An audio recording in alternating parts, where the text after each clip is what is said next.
welcome you all in the Bagdiawal Vidya Niketan online classes. Today we are going to discuss about the question answers of chapter number 5, MySQL revision tour. First objective type question. What is the full form of SQL? SQL का full form क्या होता है? आप लोग सब अच्छे से जानते हो. Structured Query Language. क्या होता है? Structured Query Language.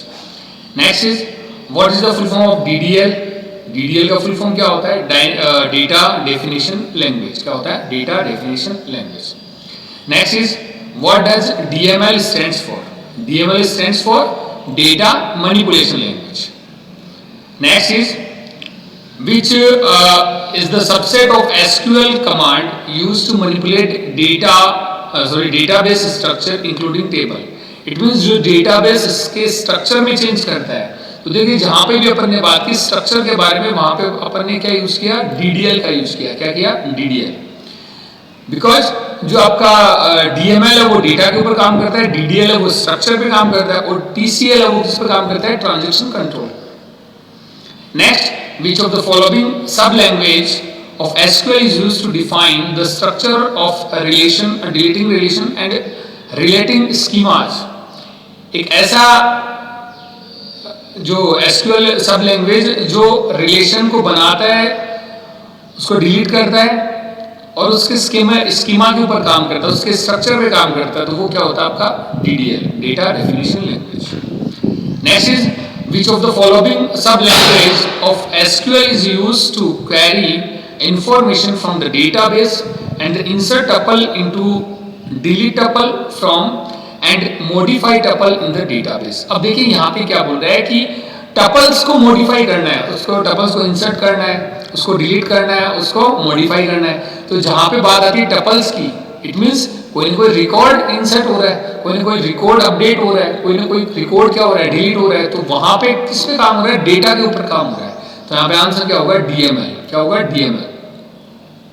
क्योंकि यहाँ पे पर्टिकुलर अपन डेटा के ऊपर काम करें, ना कि स्ट्रक्चर के ऊपर. Next is which of the following is DDL command. इनमें से DDL कमांड कौन सा है? तो ऑल्टर यहाँ पे DDL कमांड है. देखिए सेलेक्ट DML है, इंसर्ट DML और अपडेट भी क्या है? DML. तो ऑल्टर क्या होगा आपका? DDL command.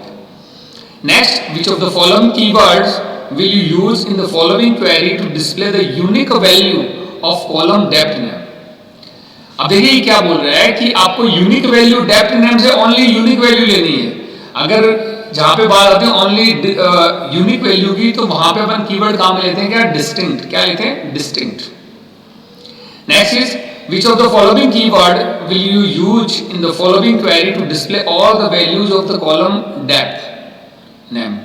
It means कि डेप्थ नेम के कॉलम से सारी वैल्यू लेनी है, तो यहाँ पे कीवर्ड अपन काम में लेते हैं ऑल. क्या लेते हैं? All. Next is the dash clause of select query allow us to select only those rows in the result that satisfy a specified condition.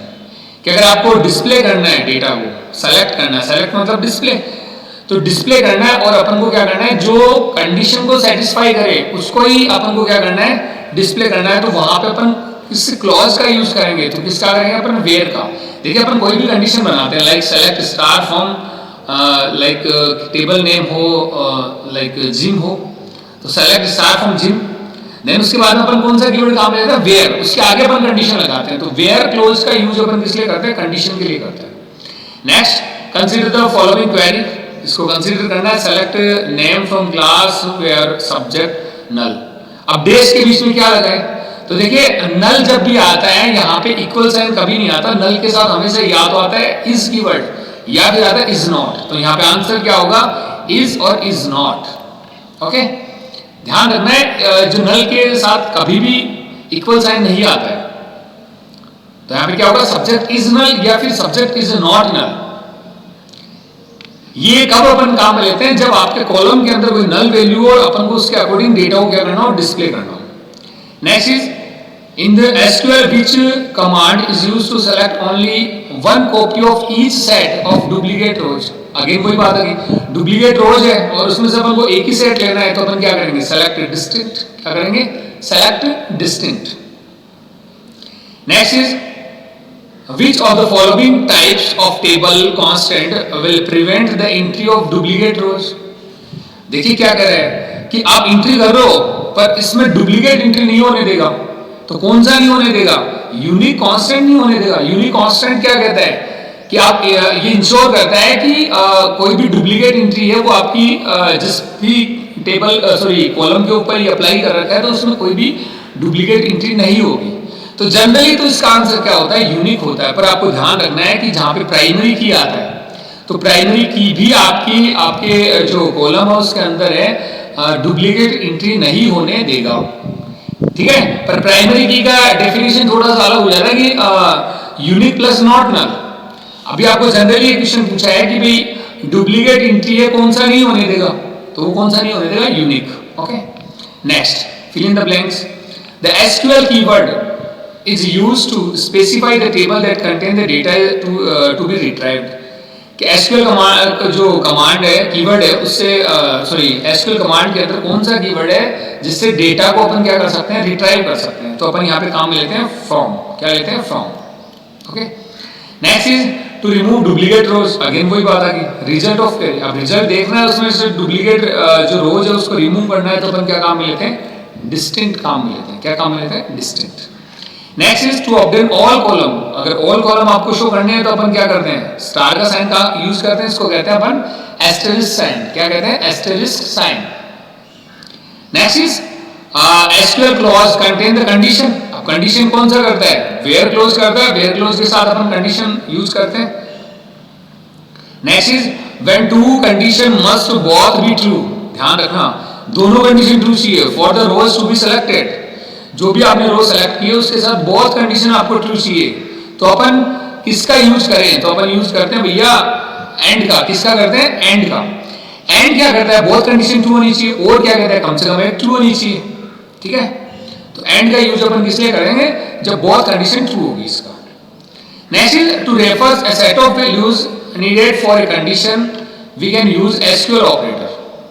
अब देखिए क्या बोल रहा है, सेट ऑफ वैल्यूज अपन को लेनी है तो अपन क्या यूज करते हैं? यहाँ पे इन का यूज करते हैं। किसका करते हैं? इनका। और इनके आगे अपन ब्रैकेट के अंदर जो जो अपन को डेटा डिस्प्ले करना है उसके अकॉर्डिंग अपन यहाँ पे वैल्यू रखते हैं। नेक्स्ट इज एक्सक्लूड वन और मोर वैल्यू। अगर आपको एक्सक्लूड करना है तो अपन किसका यूज करेंगे? नॉट इनका। इंक्लूड करना है वन और मोर वैल्यू को तो अपन यूज करेंगे इनका। और एक्सक्लूड करना है तो अपन करेंगे नॉट इनका। Next is SQL keyword is used in SQL expression select based on patterns. देखिए पैटर्न्स के अकॉर्डिंग अगर अपन को कुछ भी सेलेक्ट करना हो, कुछ भी डिस्प्ले करना हो तो अपन कीवर्ड यूज करते हैं लाइक। क्या करते हैं? Like keyword. यहाँ पे जो पैटर्न सर्चिंग का मतलब ये है कि जैसे अपन लिखा ए स्टार। अब ए स्टार लिखा इट मींस जो आपकी वैल्यू है वो ए से स्टार्ट होगी, आगे कुछ भी हो। ये मैंने आपको प्रैक्टिकली बताया भी है। ठीक है, तो वहां पे अपन क्या यूज करते हैं? लाइक कीवर्ड का यूज करते हैं। जब पैटर्न सर्चिंग की बात आती है तो हमेशा अपन किसका यूज करते हैं? लाइक कीवर्ड का यूज करते हैं। Next is command can be used to make change in the rows of table in SQL. अब ये कह रहा है कि भी टेबल के अंदर किसी भी रो में चेंज करना हो तो अपन किसका यूज करेंगे? अपन अपडेट का यूज करेंगे। देखिए स्ट्रक्चर में चेंज करना हो तो ऑल्टर का यूज करते हैं। टेबल के रो के अंदर चेंज करना हो इट मींस टेबल के डेटा के अंदर चेंज करना हो तो अपन क्या यूज करते हैं? अपडेट का यूज करते हैं। Next true false। The condition in where clause in the select query can be referred to only one value। ये बोल रहा है कि where clause के साथ only one value है वो रेफर हो सकती है। अब भैया अगर अपन को कंडीशन लगा दे तो मोर देन वन वैल्यू पे भी अपन कंडीशन लगा सकते हैं। या अपन कह सकते हैं कि जैसे एंड या अपन और का यूज करते हैं इसमें मोर देन वन वैल्यू भी आ सकती है तो ये क्या होगा? आपका फॉल्स होगा।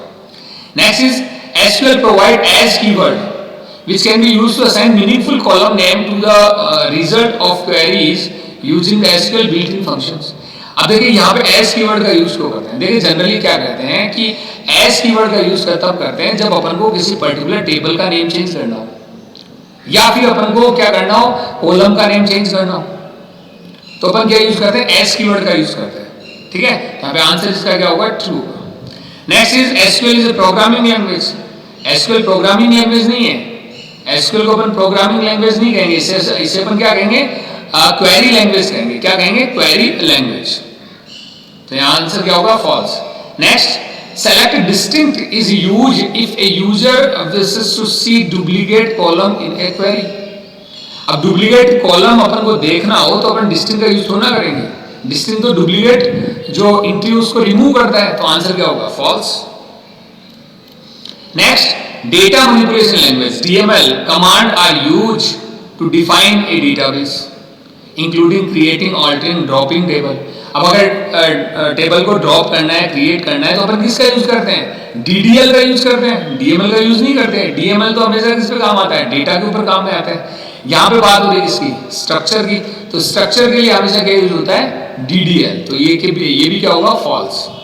Next, the keyword like can be use in where clause to refer to a range of values. Like keyword का यूज रेंज ऑफ वैल्यू के लिए थोड़ा करते हैं। रेंज ऑफ वैल्यू के लिए अपन किसका यूज करते हैं? एंड का यूज करते हैं। किसका करते हैं? एंड। लाइक कीवर्ड का यूज पैटर्न सर्चिंग के लिए किया जाता है। किसके लिए? पैटर्न सर्चिंग के लिए। तो इसका आंसर भी होगा false. Next, the keyword between can be use in a where clause to refer a range of values. हाँ, बिटवीन का यूज जरूर अपन रेंज ऑफ वैल्यू के साथ करते हैं, और बिटवीन भी किसके साथ यूज होता है? आपका एंड के साथ यूज होता है। ठीक है, तो यहां पे आंसर क्या होगा? ट्रू होगा। नेक्स्ट क्वेश्चन देखते हैं। देखिए, ये कुछ शॉर्ट जो क्वेश्चन है, तो अगर आप इसको नोटबुक में ना करना चाहो तो छोड़ सकते हो, पर जनरली आपको ये क्वेश्चन आगे भी मिलेंगे। तो आगे क्वेश्चन जो है उनको अपन को कंप्लीट करना है, तो इसलिए मैं आपको कुछ क्वेश्चन पहले करवा रहा हूं, जिससे आपको उसको आगे रिपीट ना करना पड़े। इसमें फर्स्ट आता है, वो आता है what is SQL, what are the different categories of commands available in SQL.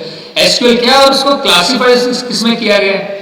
तो देखिए, in order to access data within the Oracle database all programs and user must use SQL. अगर आपको Oracle database के अंदर कोई भी programme करना है तो आपको किसका यूज करना पड़ेगा? एसक्यूएल। एसक्यूएल क्या है? SQL is a set of command that is recognized by nearly all RDBMS। SQL क्या है? एक सेट ऑफ कमांड है, एक स्ट्रक्चर्ड क्वेरी लैंग्वेज है जो हर एक RDBMS के अंदर काम में आती है। जहां पे बात आती है इसको क्लासिफाइड करने के लिए, तो जनरली अपन ने नोट्स के अंदर ओनली 3 के बारे में पढ़ा है, जिसके अंदर DDL है, DML है और TCL है। अब आपको ध्यान में रखना है कि साथ में सेशन कंट्रोल कमांड और सेशन सिस्टम कंट्रोल कमांड में भी इसको क्लासिफाई किया गया है। पर जनरली अगर अपन आंसर में 3 भी करते हैं तो अपना कंप्लीट आंसर जो ट्रू होता है। पर आपको ध्यान में रखना है सेशन कंट्रोल कमांड और system control command only name याद रखें, इसके आगे अपन को इसके बारे में कुछ नहीं करना है। Next is differentiate between DDL and DML।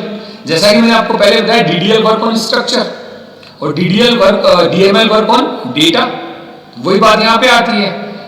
Data definition language command as the name suggest as you to perform task related to data definition. अब ये डेटा डेफिनेशन से रिलेटेड टास्क करेगा, इट मींस ये स्ट्रक्चर से रिलेटेड काम करेगा।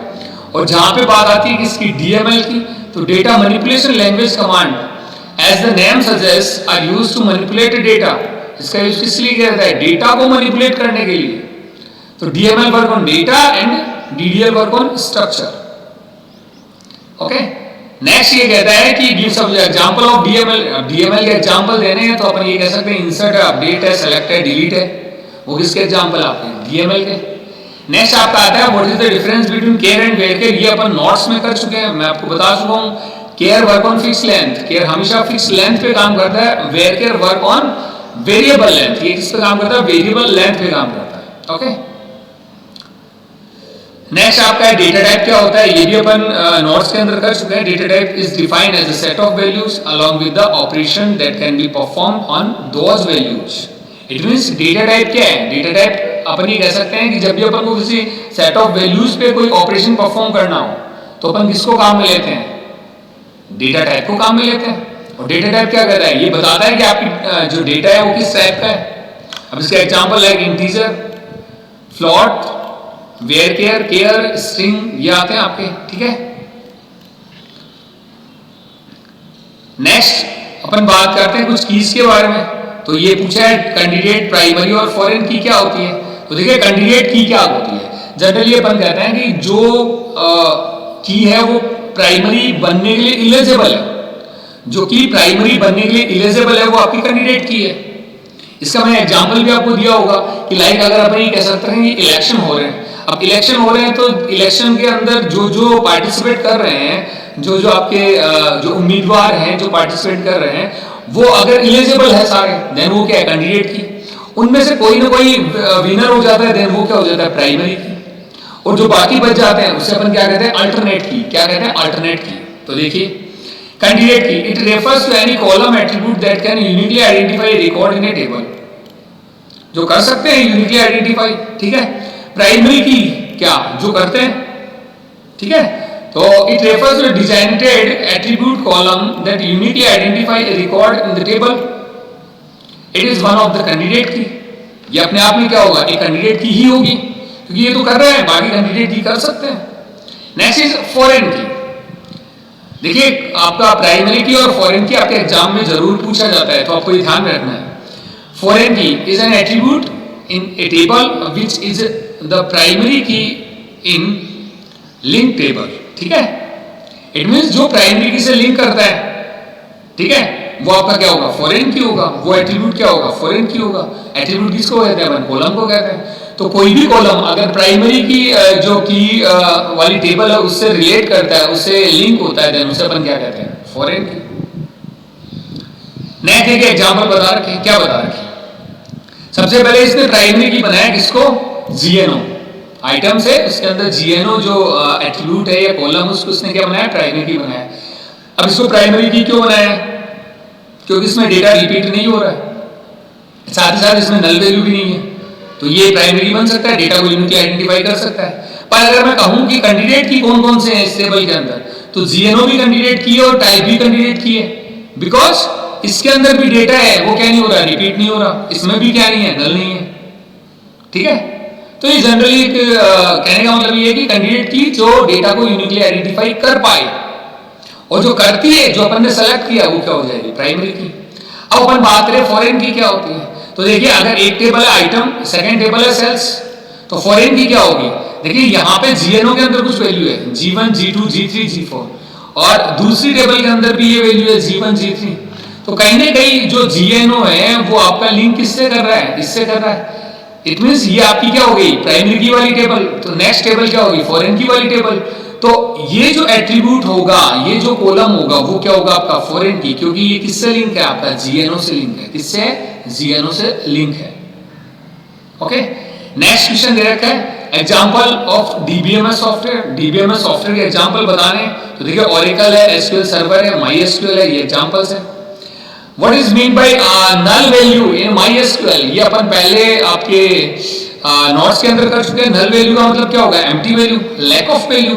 तो देखिए null value signify a legal empty value, जो लीगल एम्प्टी वैल्यू होगी उसको कौन उसको रेफर कौन करेगा, नल करेगा, या वो किसको रेफर करेगी, नल को रेफर करेगी।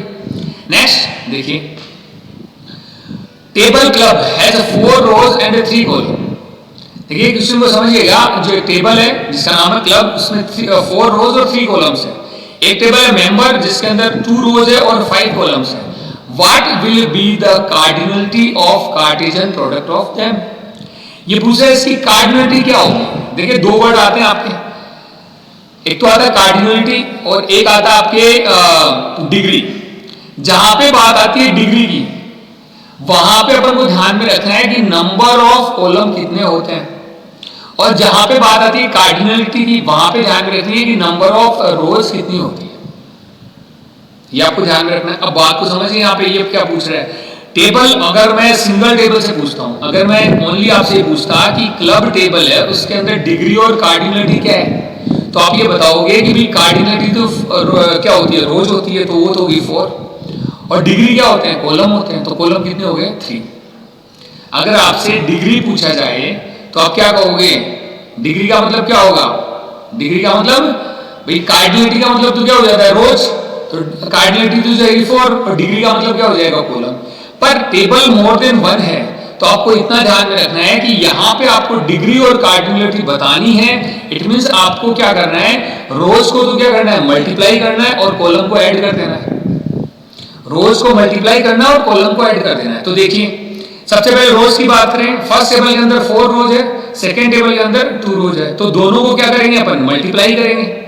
तो मल्टीप्लाई करेंगे तो ये क्या बन जाएगा आपका, ये क्या बन जाएगा, कार्डिनलिटी। तो दोनों को मल्टीप्लाई करेंगे 4 into 2, तो ऐड क्या आ जाएगा आपकी, कार्डिनलिटी। तो आंसर क्या होगा, ऐड कार्डिनलिटी।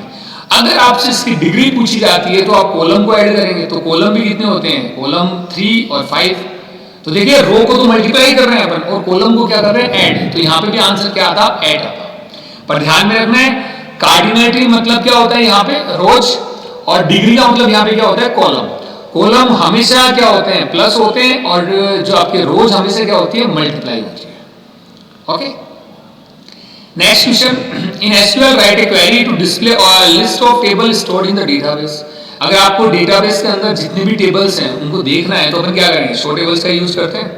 डेटाबेस को देखना है तो शो डेटाबेसेस करते हैं, टेबल को देखना है तो शो टेबल्स करेंगे। Next is in SQL what is the use of null operator.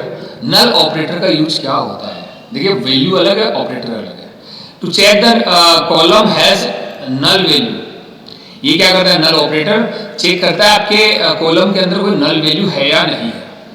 Next is in SQL name the clause that is used to display the tuples in ascending order. देखिए order के अंदर आपको करना है, जिसको display करना है, तो अपन किसका यूज करते हैं, ऑर्डर बाय क्लोज का यूज करते हैं। किसका करते हैं, ऑर्डर बाय क्लोज का यूज करते हैं। ठीक है, अगर आपको कोई भी डेटा है वो डिस्प्ले करना है, और किस में करना है, अगर आपको डेटा डिस्प्ले करना है और ऑर्डर में करना है तो अपन क्या करेंगे, यहाँ पे ऑर्डर बाय का यूज करेंगे। Next is which clause is used to select command in SQL to display the record in ascending order of an attribute। वही बात यहाँ पे आती है कि असेंडिंग ऑर्डर एक एट्रीब्यूट के अकॉर्डिंग, इट मींस कॉलम के अकॉर्डिंग शॉर्ट होता है डेटा, तो यहाँ पे भी आंसर क्या आएगा, ऑर्डर बाय। नेक्स्ट क्वेश्चन दे रखा है, देखिए क्या दे रखा है, 2 टेबल्स है, एक तो है स्टूडेंट्स और एक आपकी पोस्टिंग। अब इसमें से कुछ क्वेश्चन पूछे गए हैं उसके बारे में बात करते हैं। To show all information about the teachers of history department. देखिए क्या कहता है, हिस्ट्री डिपार्टमेंट के सारे टीचर्स की इंफॉर्मेशन चाहिए इसको। ठीक है, हिस्ट्री डिपार्टमेंट के सारे टीचर्स की इसको डेफिनेशन चाहिए। तो देखिए यहाँ पे नेम दे रखे हैं, डिपार्टमेंट दे रखे हैं अलग अलग। तो अपन को क्या करना है, आंसर अपना क्या होगा, select star from teachers. Teachers table से करेंगे अपन, क्योंकि इसमें नेम दे रखे हैं और डिपार्टमेंट दे रखे हैं, तो स्टूडेंट टेबल है अपनी। तो देखिए क्या कहता है, यहाँ पे अपन को ध्यान में रखना है, देखिए यहाँ पे टेबल नेम है और यहाँ पे थोड़ा सा मिसप्रिंट है। यहाँ पे अपन को क्या करना है, या तो अपन ये करते हैं, इस टेबल का नाम स्टूडेंट की जगह क्या हो जाएगा, यहाँ पे टीचर्स। ठीक है, यहाँ पे क्या हो जाएगा, टीचर्स।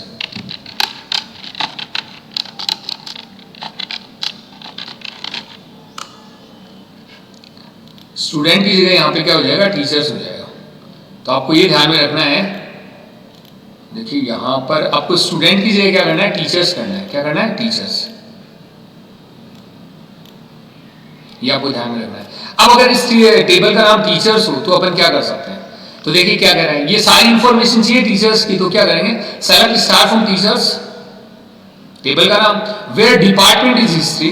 तो जिसका डिपार्टमेंट हिस्ट्री है वो आपका आंसर में आ जाएगा। ओके, नेक्स्ट क्वेश्चन दे रखा है, वो दे रखा है to list the name of female teachers who are in mathematics department. अब देखिए फीमेल भी चाहिए और मैथमेटिक्स डिपार्टमेंट से भी चाहिए, तो यहाँ पे आगे जेंडर दे रखा है। अब देखिए अगर अपन बात करें मैथमेटिक्स के अंदर तो ये तो क्या हो गया, मेल हो गया। सेकेंड मैथमेटिक्स के अंदर यहाँ पे भी मेल है और यहाँ पे क्या है, फीमेल। ये अपन को डेटा चाहिए कि फीमेल भी होना चाहिए और मैथमेटिक्स भी होना चाहिए, और टेबल क्या है, टीचर्स। ठीक है, तो देखिए कैसे अपन आंसर करेंगे, select star from teachers where department is mathematics and gender is F। दोनों कंडीशन अपन ने यूज किए। कंडीशन यूज करने के लिए अपन क्या यूज करते हैं, where क्लोज। तो देखिए select star from teacher where department is mathematics and, दोनों कंडीशन ट्रू होनी चाहिए यहाँ पे, इसलिए एंड का यूज किया गया है कि मैथमेटिक्स डिपार्टमेंट भी हो और साथ में जेंडर हो, क्या फीमेल हो। नेक्स्ट क्वेश्चन देखते हैं, display teachers name salary age of male teachers only. Name salary और ये सब मेल टीचर्स के बारे में बताना अपन को। तो देखिए क्या कहता है, सेलेक्ट स्टार फ्रॉम टीचर्स, और सॉरी इसका थोड़ा सा चेंज है, ये अपन पहले इसका करते हैं।